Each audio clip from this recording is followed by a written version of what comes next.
Hello everyone, my self doctor Gagandeep Gupta, consultant Fortis hospital Mohali. आज की video बनाने का पर्पस है आपको ये बताना कि knee replacement surgery in a haemophilia patient. तो बेसिकली ये वीडियो मैं इसलिए बना रहा हूँ क्योंकि जो हमने रिसेंटली एक हीमोफीलिया पेशेंट की नी रिप्लेसमेंट सर्जरी की है। Although I have operated a number of 3 patients in total which were having haemophilia and they were operated for knee replacement surgery.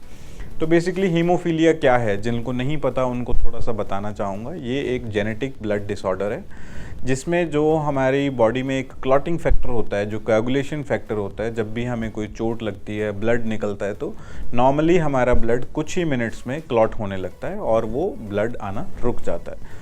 तो इन पेशेंट्स में जो क्लॉटिंग फैक्टर है उसकी कमी होती है जेनेटिक्स बाय बर्थ, तो जिसके कारण इनमें वो ब्लीडिंग है वो कंटिन्यूसली होती रहती है। तो इवेंचुअली वो ब्लीडिंग इतनी ज़्यादा हो जाती है कि जहाँ जहाँ पे वो जॉइंट्स में ब्लीडिंग होती है they start getting affected. And normally वो किसी भी जॉइंट में हो सकती है, but knee joint, ankle joint and even wrist, elbow, कई बार ब्रेन में भी हो जाती है। That can be a fatal problem, but normally knee और एंकल के जो जॉइंट्स हैं वो ज़्यादातर इन्वॉल्व होती हैं। ऐसे 3 पेशेंट्स को मैंने आज तक डील किया है जिनको मैंने नी रिप्लेसमेंट सर्जरी करी है। तो बेसिकली हीमोफीलिया 2 टाइप का होता है, ए और बी। मैंने तीनों पेशेंट हीमोफीलिया ए के ट्रीट किए हैं। तो हीमोफीलिया के पेशेंट में हमें क्या ध्यान रखना होता है कि जो उनमें फैक्टर 8 कम होता है, सर्जरी से पहले हमें उस फैक्टर को almost near to normal levels लेके आना होता है। दूसरा, इनकी जो एज है वो यंग होती है, so we have to use the best and the superior implants ताकि वो लंबा चल सकें। Like my all 3 patients were less than 50 years, so I have to use an implant which can last around 30 to 35 years at least. Thirdly, इनमें infection का risk normal knee replacement के मुकाबले थोड़ा ज़्यादा होता है। नॉर्मल नी रिप्लेसमेंट में the risk of infection is less than 1%। इनमें वो रिस्क जनरली 17% के आसपास होता है।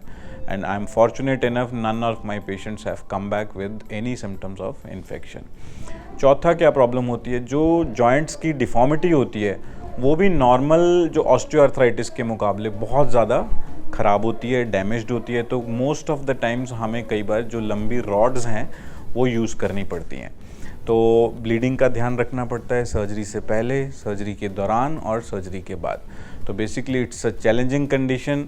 तो वीडियो बनाने का मैसेज यही है कि आपके आसपास या if you anybody known with haemophilia is suffering from osteoarthritis, they should refer to a practicing orthopedic or joint replacement surgeon to have a better treatment. Thank you so much.